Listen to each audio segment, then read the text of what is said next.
Astaghfirullah. Bismillahirrahmanirrahim. Assalamualaikum warahmatullahi wabarakatuh.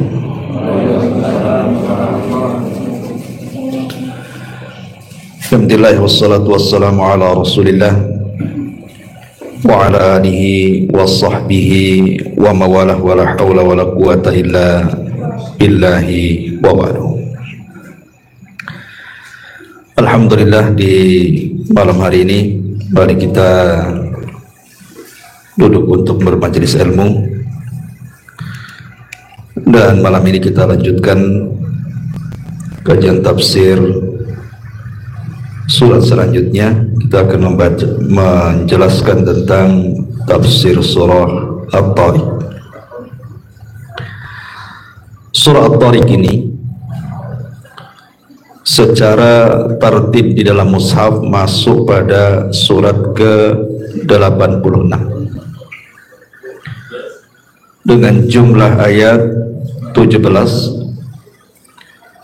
jumlah kalimat 61, dan jumlah huruf 254. Adapun surah At-Tariq ini masuk pada surat Makkiyah, artinya turun sebelum hijrah Nabi sallallahu alaihi wasallam. Dan penamaan kenapa surat ini disebut At-Tariq karena memang ada lafaz At-Tariq di dalam ayat-ayatnya. Baik, ma'asyiral muslimin yang dimuliakan Allah Subhanahu wa taala. Termasuk di sini a'udzubillahi minasyaitonir rajim. Bismillahirrahmanirrahim.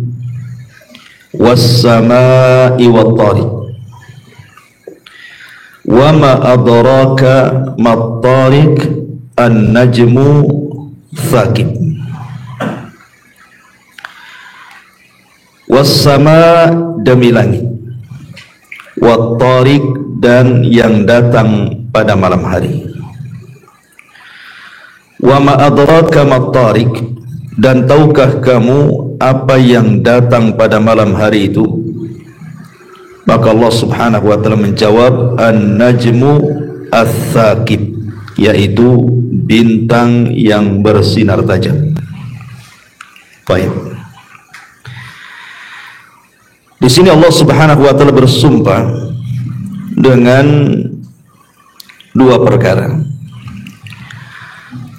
Pertama dengan langit, dan yang kedua dengan At-Tariq.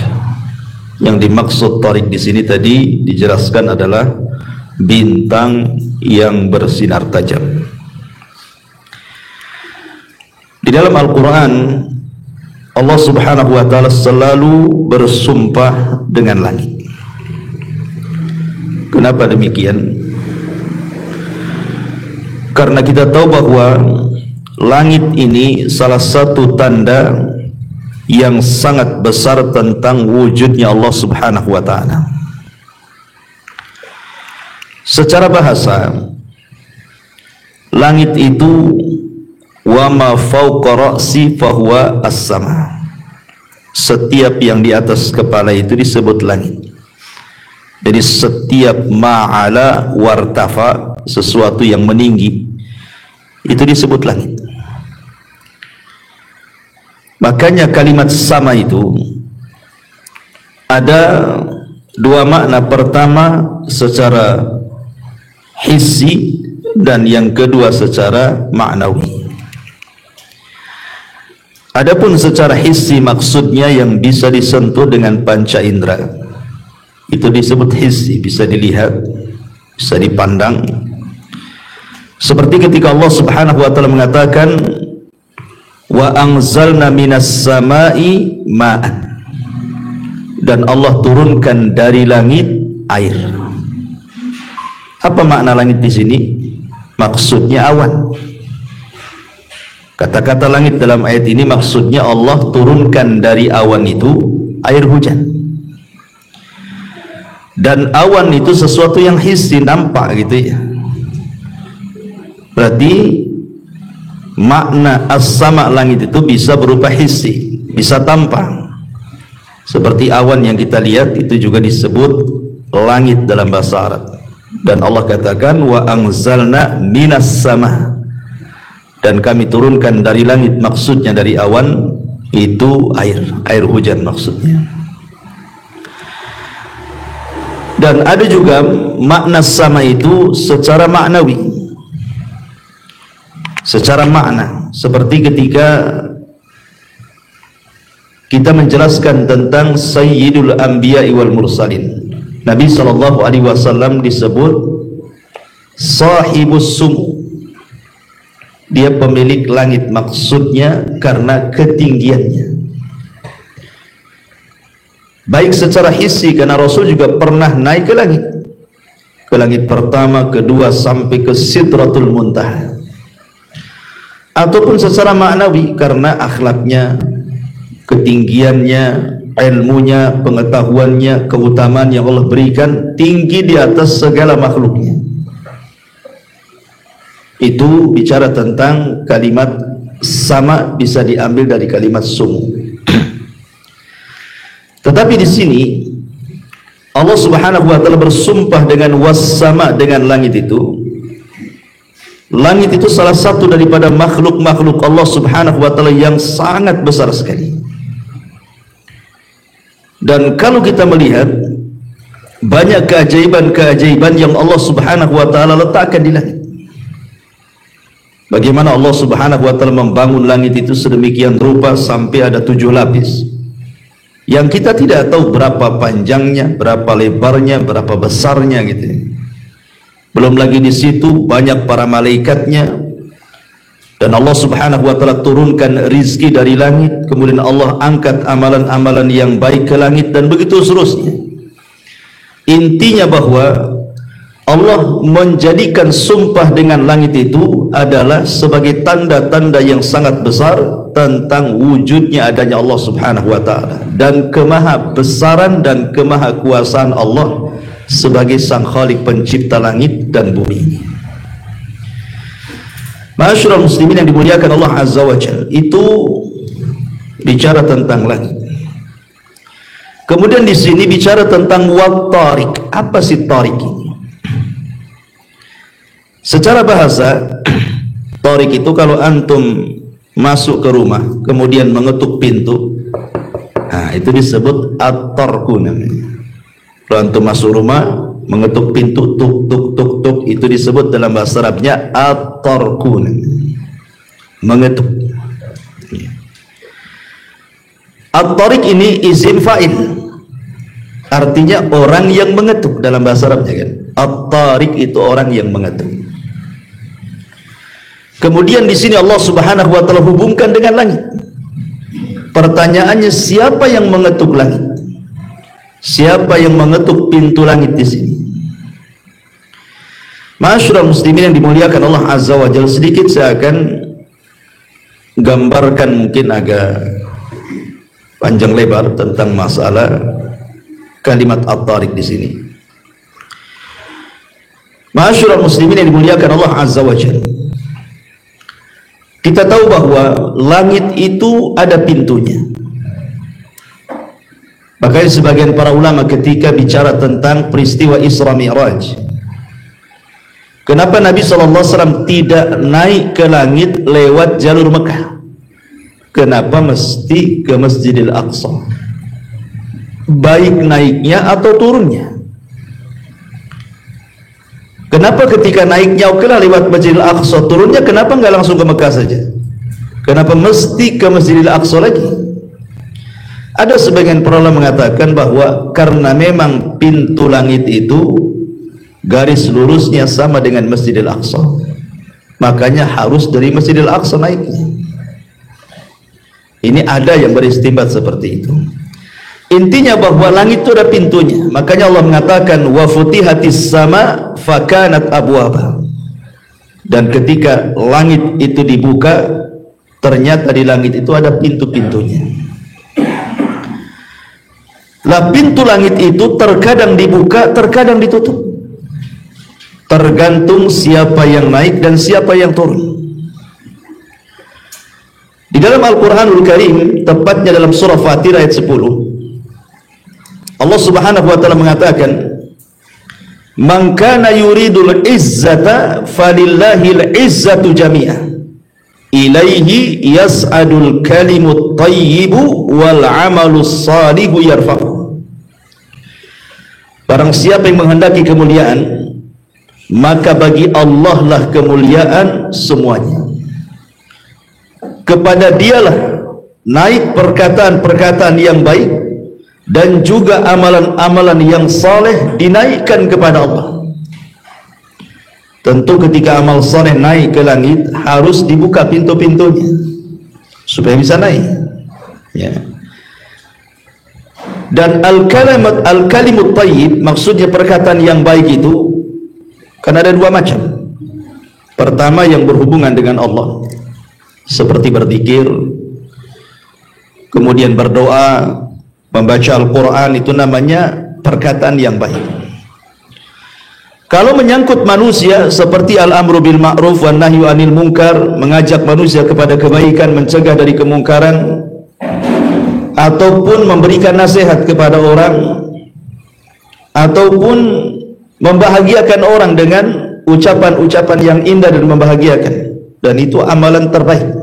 Sebagaimana Rasul mengatakan, sururun tudkhiluhu ala qalbi muslim, Anda memasukkan kebahagiaan kepada hati seorang mukmin. Dan yang lainnya, intinya bahwa perkataan-perkataan atau kalam yang baik ataupun amal-amal yang saleh, di sini Allah mengatakan yas'adu, Allah naikkan, ya, yas'adul kalimu at-tayyibu, Allah naikkan ke langit. Dan tidak mungkin menaik ke langit kecuali dibuka pintu-pintunya.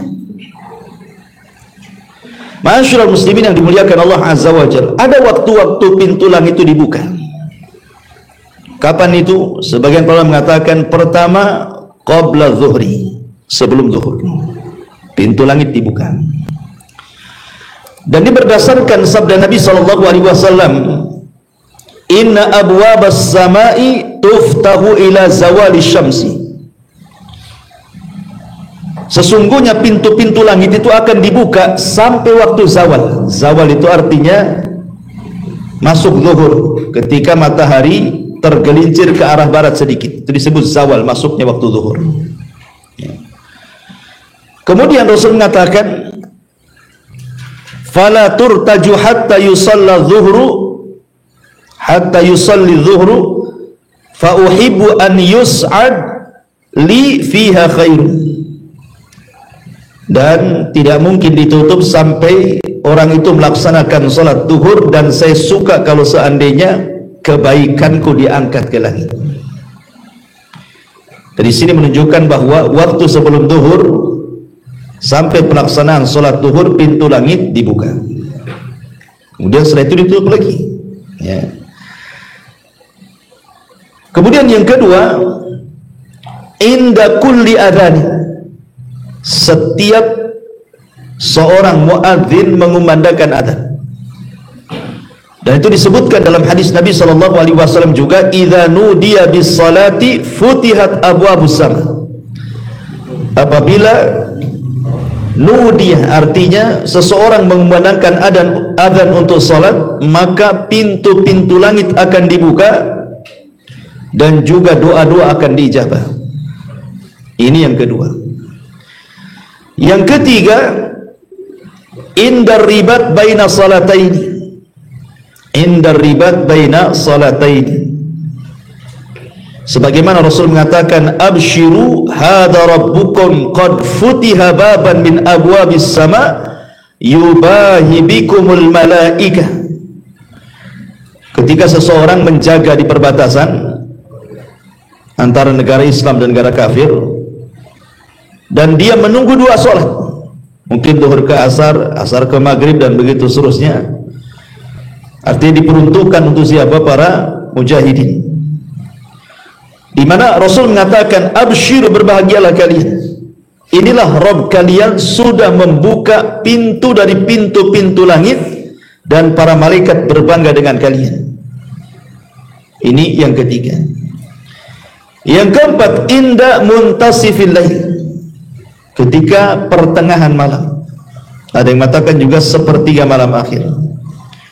Dan itu berdasarkan hadis Nabi SAW, tuftahu abwabus sama nisful laili fayunadi munadin hal man da'i fayustajabalah wa hal min da'in fayustajabalahu wa hal min sa'ilin fayu'ta wa hal min maqrubin fayufarraj anhu fala yabqa muslimun yad'u bida'watin illa istajaballah lahu illa zaniyatan tas'a bi farjiha au asyara.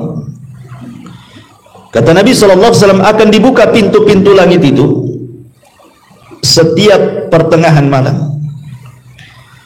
Kemudian Allah Subhanahu wa ta'ala akan menyuruh siapapun orang yang berdoa akan dijabah, siapapun orang yang minta akan diberi, siapapun orang yang dalam kesulitan maka akan dihilangkan kesulitannya. Maka tidaklah seorang muslim berdoa dengan sebuah doa kecuali Allah kabulkan, kecuali seorang wanita pezina yang berzina dengan kemaluannya atau penarik pajak. Maka bagi mereka tidak akan dibukakan pintu langit tengah malam ataupun sepertiga malam akhir. Ini yang keempat. Kemudian yang kelima, inda al-istiftah fi salati, ketika seseorang mulai masuk ke dalam salat. Maksudnya ketika setelah takbiratul ihram dia membaca iftitah. Ketika itulah pintu langit dibuka. Sebagaimana Nabi SAW mengatakan, Allahu akbar kabira walhamdulillahi katsira wa subhanallah bukrata wa asila. Ketika kemudian ada seorang sahabat yang membaca doa ini ketika dalam iftitah salatnya, apa kata Rasul? Manil qail, siapa tadi yang mengucapkan doa ini dalam iftitah salatnya? Qala rajulun minal qaum, berkatalah seorang sahabat dari kaum, saya ya Rasulullah. Maka Rasul mengatakan, ajibtu laha futihat laha abwabus sama. Aku sangat heran dengan orang itu sehingga pintu-pintu langit dibuka. Ini 5 waktu-waktu di mana pintu-pintu langit dibuka. Lalu siapa saja dan amalan apa saja yang membuka pintu langit itu? Maksudnya mengetuk pintu langit sehingga pintu langit itu terbuka. Siapa saja? Pertama, ruhnya seorang mukmin. Dan itu berdasarkan hadis yang panjang sekali dari Bara ibn Azib radhiyallahu anhu.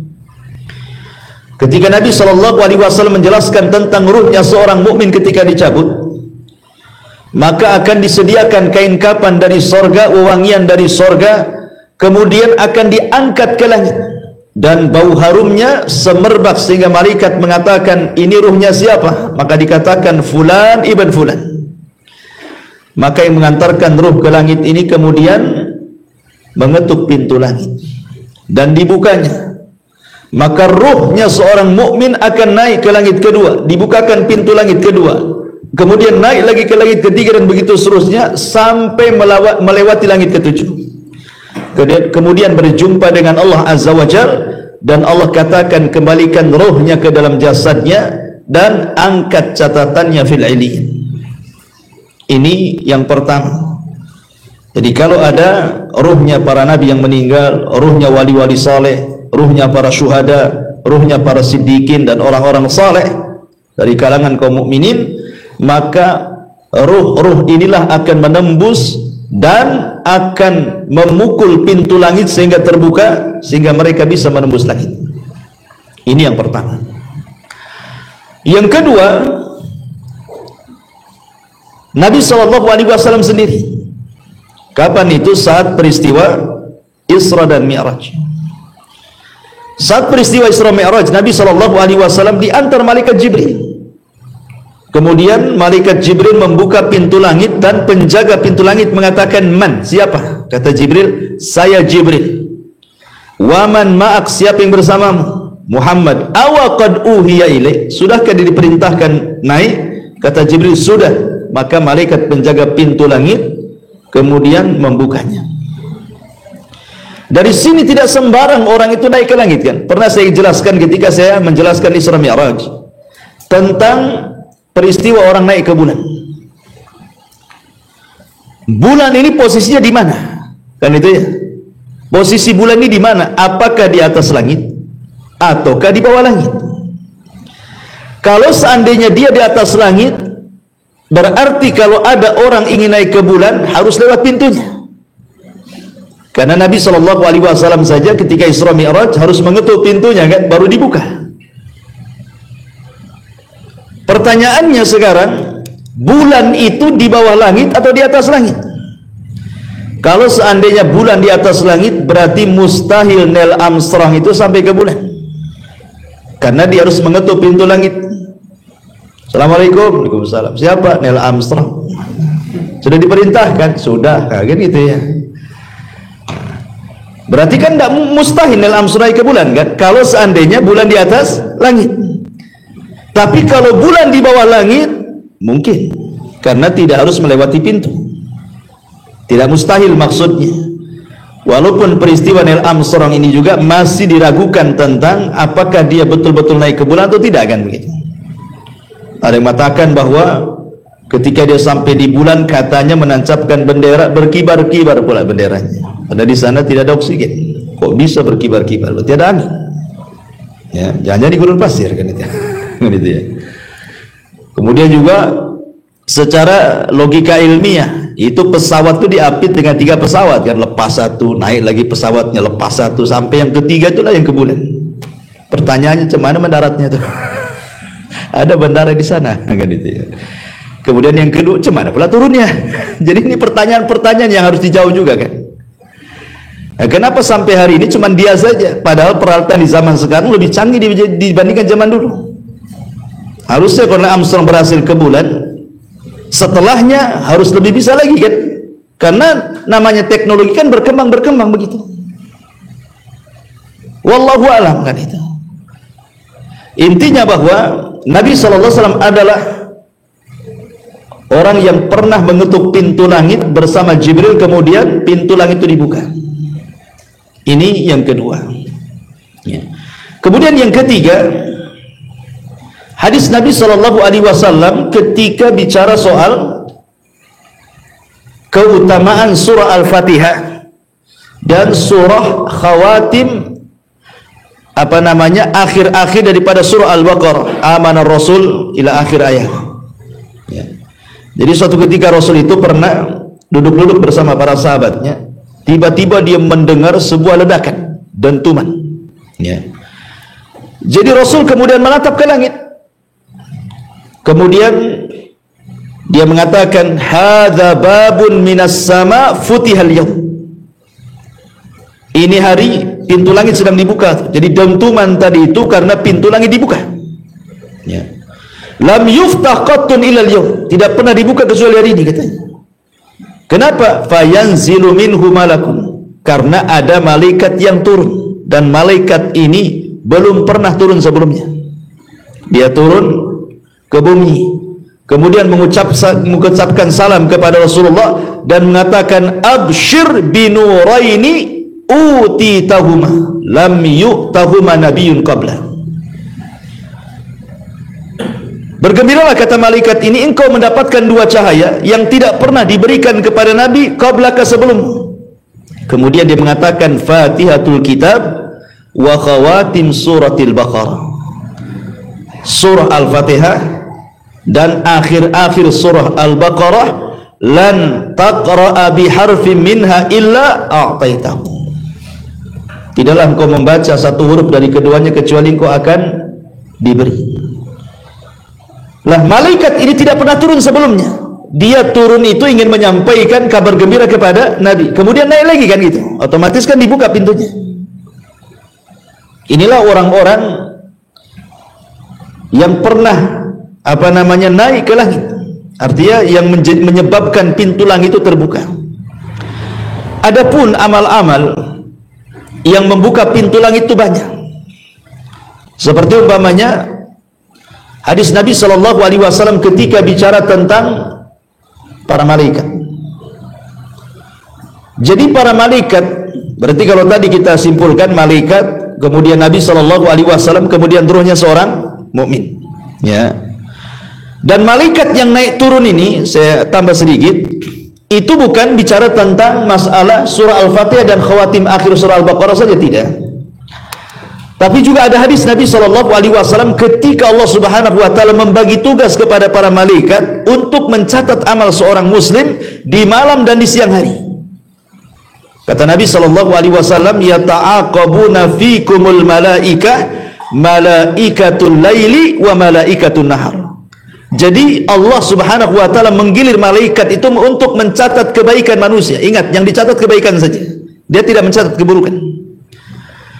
Lah malaikat-malaikat yang mencatat kebaikan itu dibagi dua sip. Ada yang sip malam, ada yang sip siang.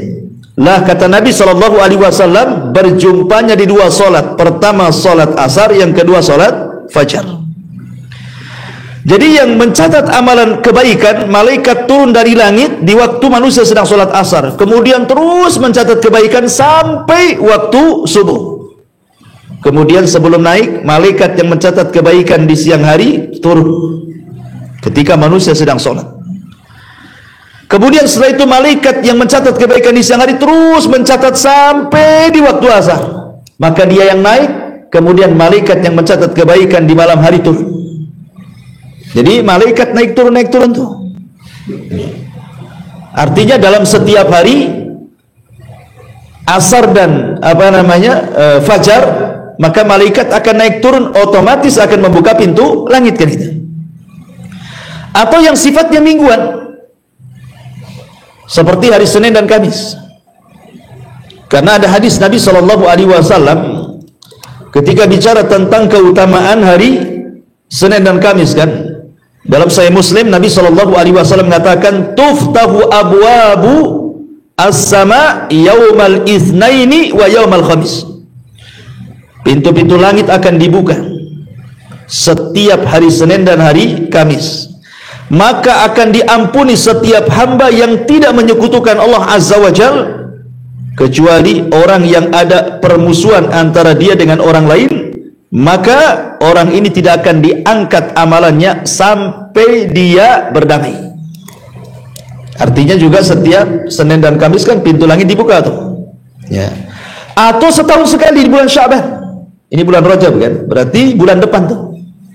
Bulan depan itu 1 bulan pintu langit dibuka. Sebagaimana hadis Nabi SAW ketika bicara soal keutamaan bulan Sya'ban. Kata Nabi SAW,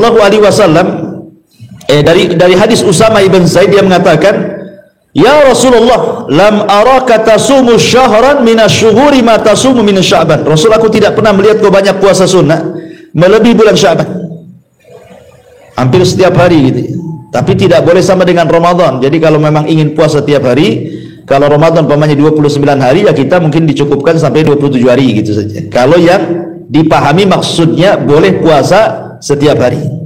Karena ada yang memahami maksudnya banyak puasa itu, ada yang mengatakan puasa Senin Kamis yang biasa kita lakukan, puasa Daud, puasa Ayyamul Bid, atau para wanita yang mengqadha puasa biasanya mereka mengambil bulan Sya'ban gitu, karena dekat-dekat Ramadan. Ya. Jadi ketika Rasul banyak puasa, Rasul menjawab, dzaka syahrun yaghfulun nasu anhu bainar Rajab wa Ramadan. Itulah bulan yang dilalaikan oleh manusia karena terjepit di antara 2 bulan mulia. Pertama bulan Rajab, ini kan bulan mulia nih sekarang nih. Tapi tidak ada ibadah khusus, ingat. Tidak ada salat raghaib, tidak ada puasa sunnah yang khusus, tidak. Ya amalan seperti biasa, cuman dilipat gandakan pahalanya. Kemudian Ramadan juga bulan yang sangat mulia karena terjepit dengan 2 bulan mulia. Terkadang orang dilalaikan di bulan Sya'ban, kata Nabi. Kemudian kata Rasul, wa huwa syahrun turfa'u fihil a'mal ila rabbil alamin.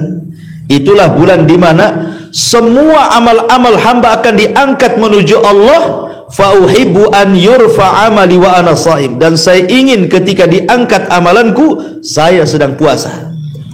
Artinya bulan Sya'ban itu 1 bulan dibuka tuh pintu tuh. Ya.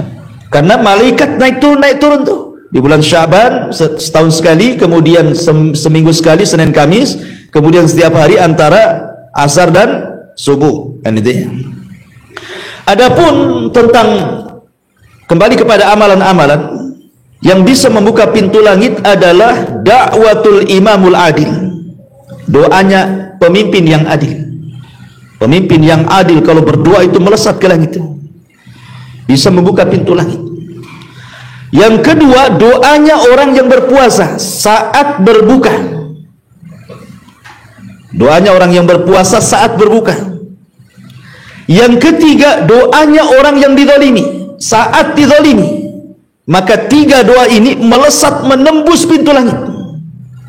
Ya, dan itu berdasarkan hadis Nabi SAW, "Thalathun la turaddu da'watuhum." Ada tiga orang yang tidak mungkin ditolak doanya: al-imamul adil, pemimpin yang adil, was-saimu hina yaftur atau hina yuftir, dan puasa orang yang berpuasa ketika hendak berbuka, wa da'watul madlum yarfauha fawqal ghamam, dan doanya orang yang dizalimi akan diangkat sampai ke atas awan. Kemudian Rasul mengatakan, wa tuftahu laha abwabus sama, dan pintu-pintu langit akan dibuka. Ya. Jadi doa orang-orang yang dizalimi, doa orang yang berpuasa, dan doa pemimpin yang adil bisa mengetuk pintu langit sehingga membukanya. Termasuk juga diantaranya adalah apabila datang bulan Ramadan. Apabila datang bulan Ramadan, pintu-pintu langit dibuka. Jangan lagi pintu langit, pintu surga pun dibuka. Pintu neraka ditutup dan setan diikatkan itu. Karena dalam riwayat, apabila datang bulan Ramadan, futihat abwabus sama. Dalam riwayat, futihat abwabul jannah. Dibuka pintu-pintu langit. Dalam riwayat, dibuka pintu-pintu surga. Jadi Ramadan itu bebas. Kita ini beramal apapun langsung naik ke langit. Kemudian juga disebutkan oleh para ulama juga, diantaranya adalah setiap zikir. Ingat, setiap zikir. Nabi SAW mengatakan, inna mimma tadhkuruna min jalalillahi azza wa jalla at-tasbiha wa tahlila wa tahmida yan'atifna hawlal arshi lahunna dawi kadawawi nahli tudhakkaru bisahibiha amma yuhibbu ahadukum an yakuna lahu aw la yazalu lahu man yudhakkaru bihi.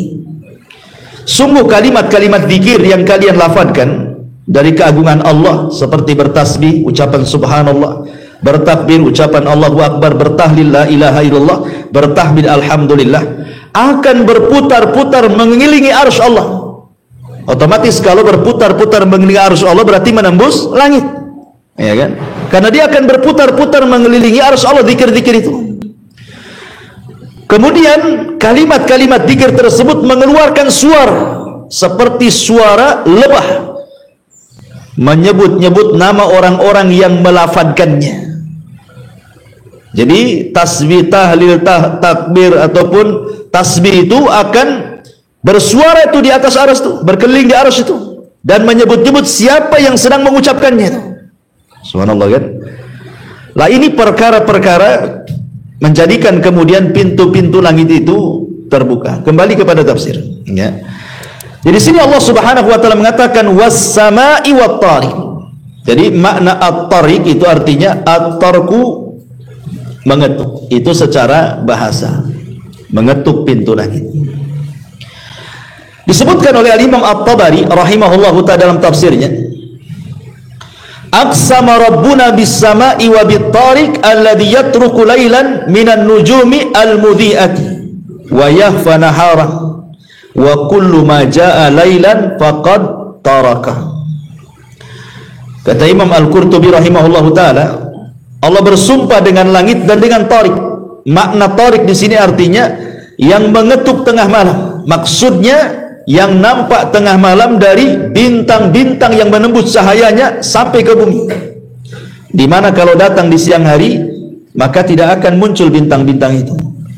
Dan setiap yang datang di malam hari maka disebut at-tarq, disebut tariq. Jadi kalau orang datang malam-malam membawa kabar, ya, secara bahasa itu disebut tariq. Dan kita harus berlindung di malam hari dari tariq ini. Makanya Allah mengatakan min syarri ghasikin idza waqab, dari malam hari apabila menutup. Karena di malam hari ini banyak kejahatan.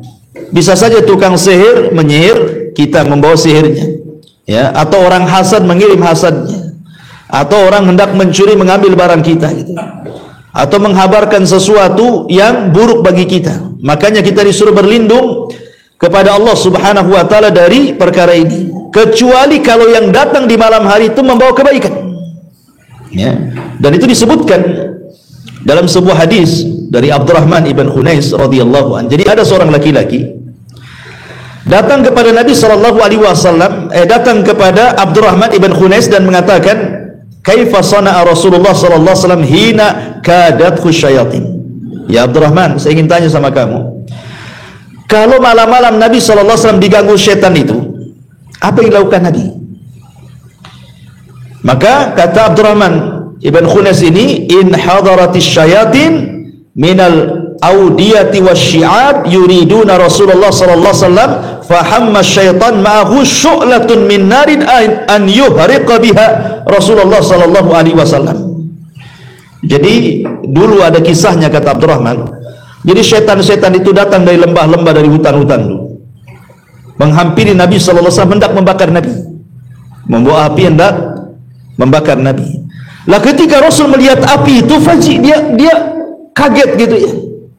Maka Jibril kemudian datang kepada Nabi sallallahu alaihi wasallam melindungi Rasul. Kemudian Jibril mengajarkan satu doa. Qul ya Muhammad, katakan ya Muhammad, a'udzu bi kalimatillahi tamah alladzi yujawizuhunna barrun wala fajirun min syarri ma khalaq wa bara'a wa dhara'a wa min syarri ma yanzilu minas sama' wa min syarri ma ya'ruju fiha wa min syarri ma dhara'a fil ardi wa min syarri ma yakhruju minha.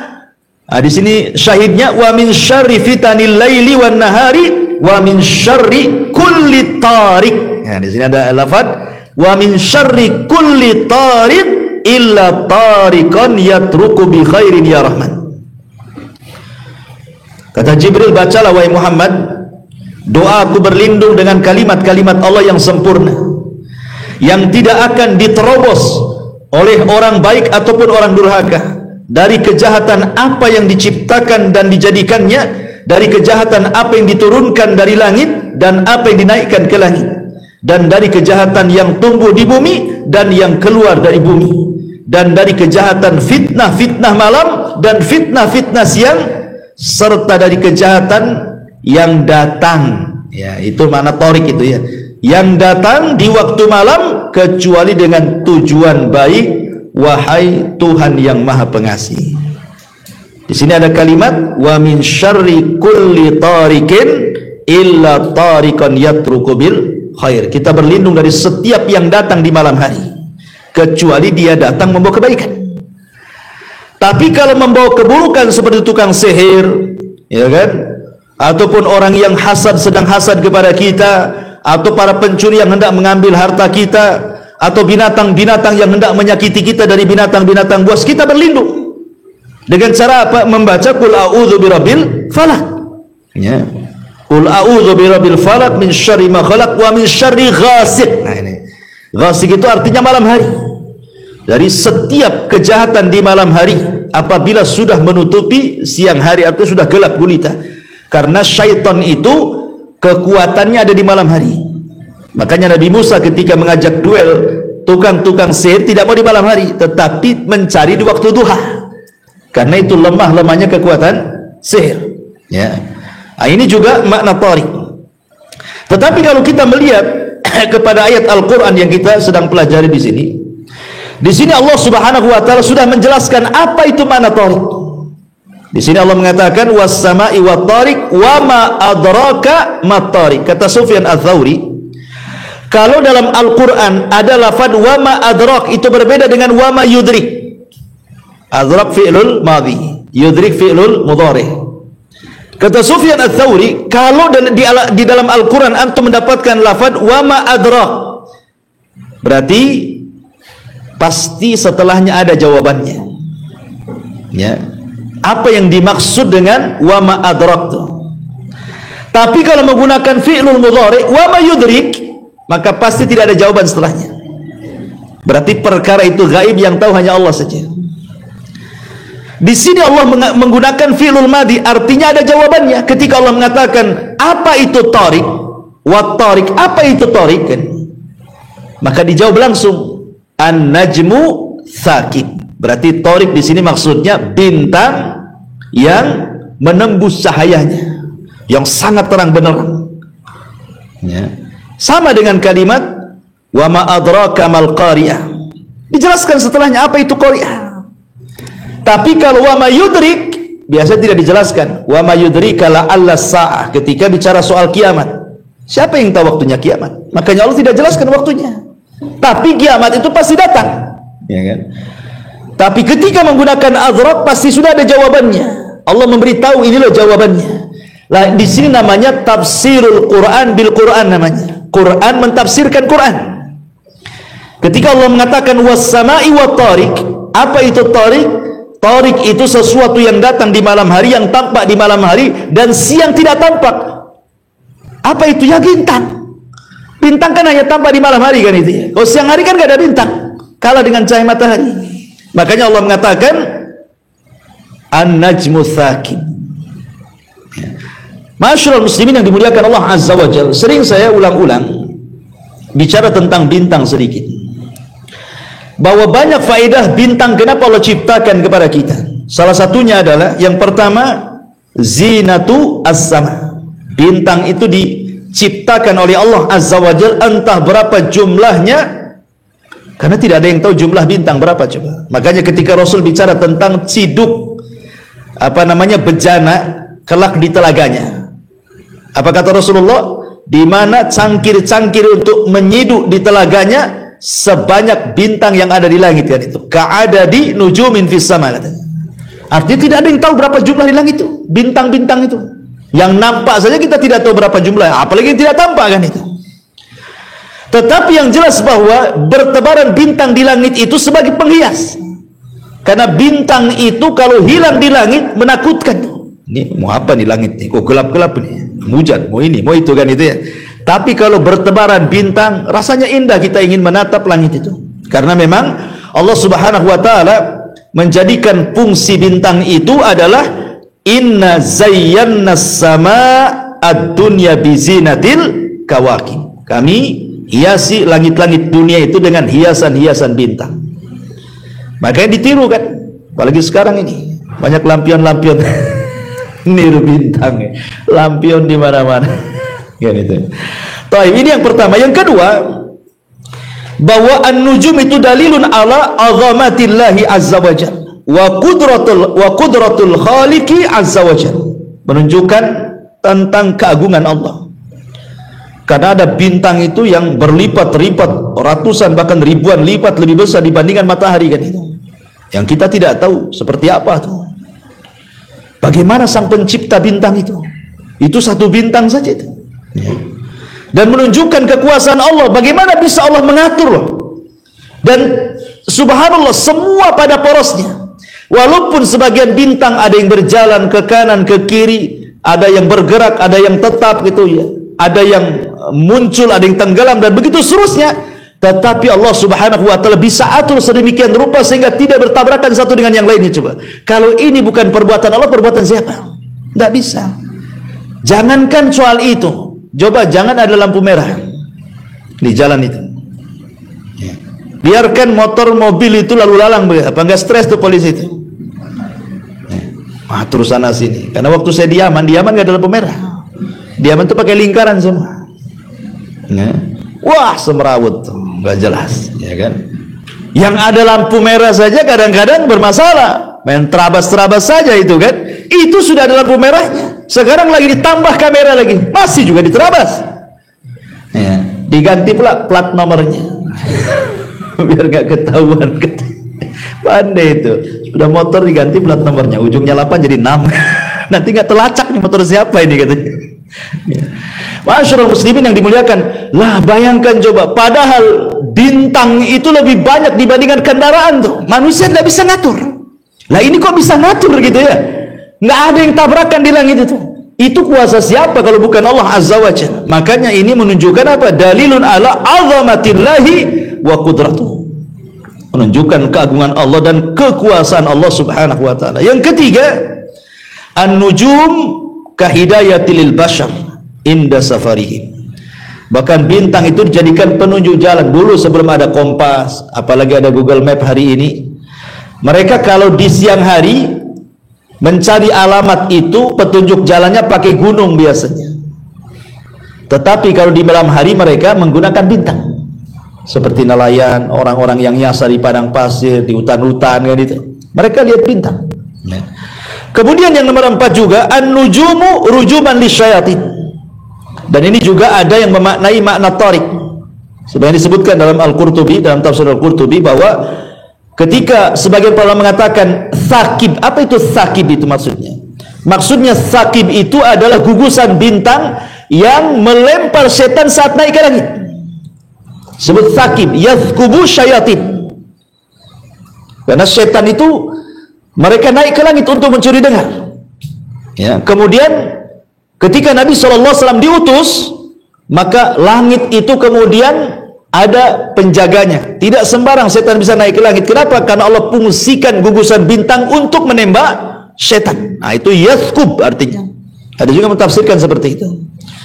Kemudian yang nomor 5, bahwa an-nujum itu asasun lil adidati minal ulum. Dengan adanya bintang itu lahirlah berbagai macam ilmu pengetahuan manusia. Ada namanya ilmu tasyir yang biasa digunakan BMKG dan begitu seterusnya gitu ya. Perakiran cuaca, penentuan tanggal, arah kiblat dan macam-macam. Ya, artinya banyak fungsi bintang itu. Kembali kepada tafsir, Allah mengatakan di sini, wa ma adraka mat-tariq an-najmu adz-tsaqib. Apa itu tsaqib? Sebagian para ulama mengatakan, ada yang mentafsirkan bahwa tsaqib itu artinya bintang Suraya. Tsaqib di sini artinya bintang Suraya. Dan bintang Suraya itu bukan satu bintang, karena dia beranggotakan hampir 1000 bintang Suraya itu. Ya. Dan bintang Suraya ini menjadi bintang kepercayaan biasanya. Ya, baik zaman dahulu, zaman Yunani kuno gitu ya, ataupun juga orang-orang Jawa dan begitu seterusnya, kadang-kadang dihubung-hubungkan dengan film Jaka Tarub itu apa dengan perimbuan ya biasanya kan gitu ya, dihubungkan dengan Jaka Tarub apa gitu ya, karena yang tampak itu biasanya 7 bintang. Ya, jadi ada bidadari yang turun dari kayangan menemui Jaka Tarub. Nah, itu mungkin ya. Di film-film entah betan gitu. Kalau zaman Yunani dulu kan memang diistilahkan yang 7 bintang Suraya itu memang dikenal yang paling cahayanya paling ini Suraya, paling terang itu ya. Dan ini sempat viral kan ketika bulan Ramadan kemarin. Kan ada viral tuh. Ketika awal-awal corona, ingat kan? Apabila muncul bintang Suraya di pagi hari di bulan Mei, maka wabah corona akan hilang di sebuah negeri. Sampai viral tuh ceramahnya kan. Siapa tuh Ustadz siapa dulu itu? Kemudian menukilkan beberapa hadis Nabi SAW. Di antaranya Nabi mengatakan, idza tala'an najmu rufi'atil aha fi ahli kulli baladin.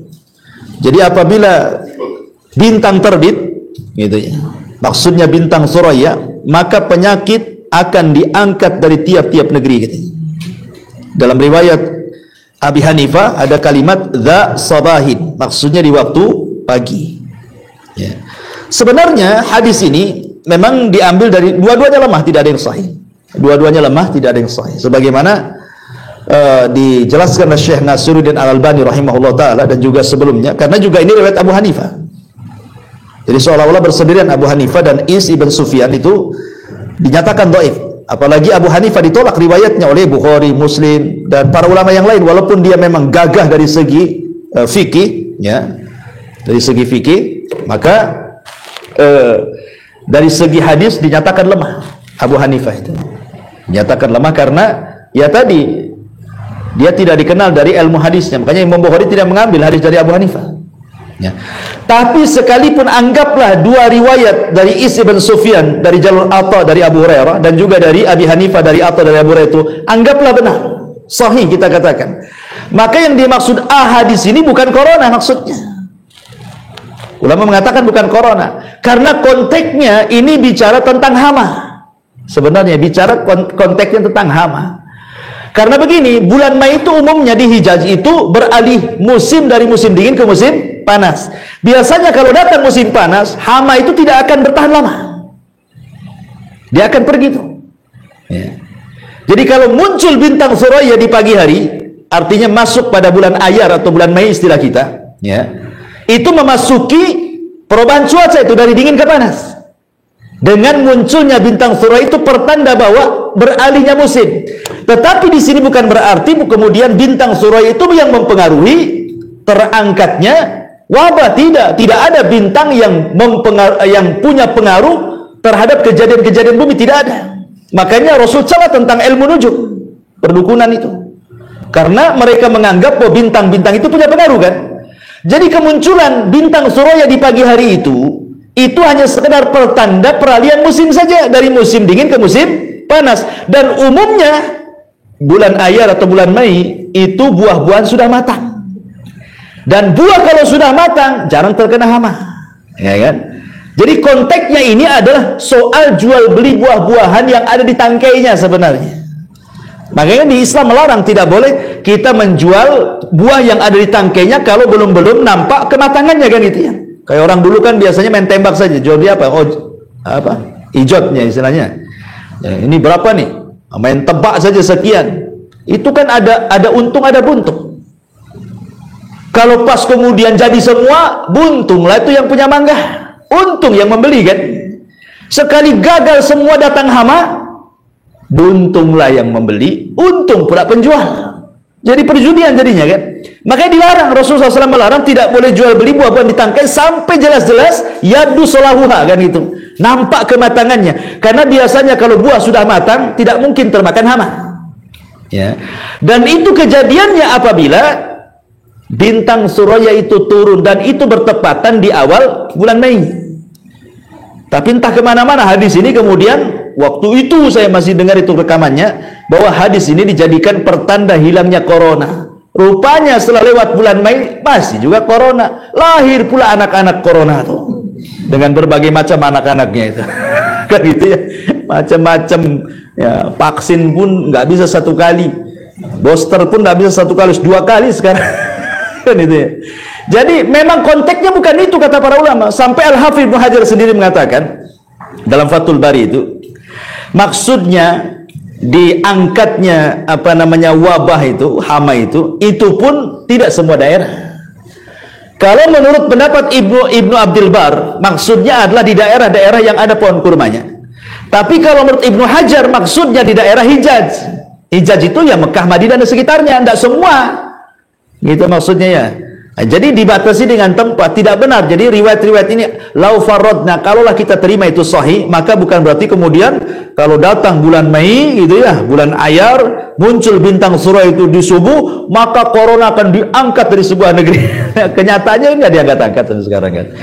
Memang bukan itu teksnya.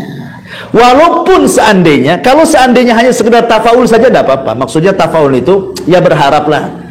Mudah-mudahan dengan adanya bintang Suraya yang itu pertanda musim dingin hilang, datang musim panas. Ya mudah-mudahan wabah diangkat ya. Mungkin kalau tafaul saja tidak apa-apa. Tapi kalau menyandarkan dengan jazm, dengan jelas bahwa corona akan diangkat dengan munculnya bintang Suraya, ini tidak bisa. Pertama karena riwayatnya juga lemah kan itu ya. Kalaupun sahih maksudnya bukan bicara wabah secara umum, tapi bicara hama ya, yang mengenai pohon-pohon dan buah-buahan. Itu maksudnya, konteksnya itu bicara tentang jual beli buah-buahan yang ada di pohon gitu maksudnya. Lah ada yang mentafsirkan bahwa as-sakib di sini artinya adalah Suraya. Ya. Tetapi sebagian ahli tafsir mengatakan tidak. Ya, maksudnya an-najmu tsaqib ya semua bintang yang ada di langit itu disebut najmu tsaqib. Dan itu menunjukkan kuasa Allah Subhanahu wa taala. Ya, ini Di antara penafsiran wa ma adraka mat-tariq an-najmu tsaqib.